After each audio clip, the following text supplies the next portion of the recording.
ሩትዬ ከሌላ ወንድ ጋር መጣች። አብርሽ ጨለለ ደግሞ ይገባታል። የኔ ጀግና ብዙ ለፍታለች። እሱን የራሷ ለማድረግ ትዳሯን ለማስተካከል ብዙ ለፍታ ነበር፣ ግን አልተሳካላትም። የሰው ልጅ ደግሞ ይለፋል፣ ይሞክራል። ካልተሳካ የመጨረሻ ውሳኔ ይወስናል። ሩትዬ እንደዛው ብዙ ለፍታ ህይወቷን ለማስተካከል ትዳሯን ለመመለስ ብዙ ለፍታ ነበረ፣ አልተሳካላትም። ተስፋ ቆረጠች፣ የራሷን ህይወት ጀመረች። በጣም ደስ ይላል።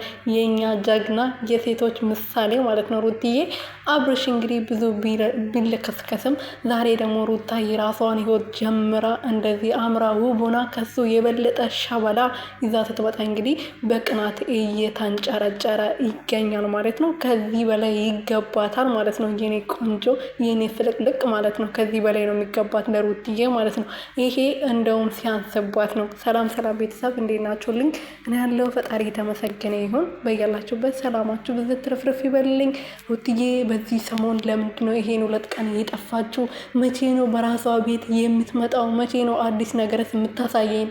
ስንል ብዙዎቻችን ስንጠብቃት ነበረ። ይኸው በመጨረሻም እንደዚህ ፍልቅ ሽብልቅልቅ ብላ መታለች። እንግዲህ ከባሏ ወይም ደግሞ ከፍቅረኛዋ ጋር ልበል፣ ግን ያው ሁሉም ሴቶች ደግሞ ከወንድ ጋር ስለመጡ ብቻ ሌላ ነገር አላቸው ማለትም አንችልም። ለስራም ሊሆን ይችላል እንደዚህ እየመጣችሁ ብለን እናስብ፣ ነገሩን ከነሱ እስከምናረጋግጥ ድረስ አይመስላችሁ? እኔ እንደዛ ይመስለኛል የኔ ውዶች ማለት ነው። ግን ሩትዬ ይገባታል እንጂ አንሳትም። በዛ ላይ ደግሞ ከሱ ጋር ተፋታለች። ከሱ ጋር ያላት ነገር አብቅቷል ማለት ነው። ከዚህ በኋላ የራሷ ህይወት መኖር ትችላለች ማለት ነው በደንብ።